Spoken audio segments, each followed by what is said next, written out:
Hello అందరికీ. అమ్మ నాకు బిర్యానీ చేస్తారా అమ్మ, ఇంటికి తినేసిపోదు అని చెప్పి పిలిచింది. ఇంకా సరే అని చెప్పి బిర్యానీ అన్న పేరు ఉంటే ఎంత దూరమైనా పోతా నేను.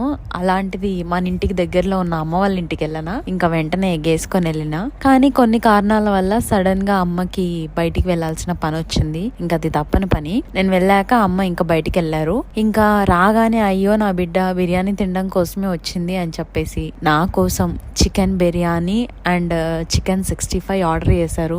మామూలుగానే మనము తిండికి కరువు వచ్చినట్టు తింటాము, అందులోనూ ఇలాంటి బిర్యానీ తినేటప్పుడు తిండికి ఆగడబడ్డట్టే తింటా. అంటే అంత ఇదిగా అంత ఇష్టంగా. అసలు ఆ రోజు నేను ఎంత తిన్నా అంటే, ఇది ఫ్రైడే రోజు వీడియో, ఎంత తిన్నా అంటే కడుపు పలిగిపోయింది. ఆ రోజు నైట్ ఇంకా ఫుడ్డే తినలేదు, అంత ఎక్కువ తిన్నా. అదేందో తెలీదు, బిర్యానీ అనగానే 2 పూటలకి సరిపడా ఫుల్ గా తినేస్తా. మీకు కూడా ఉందా ఈ అలవాటు? కామెంట్ చేయండి.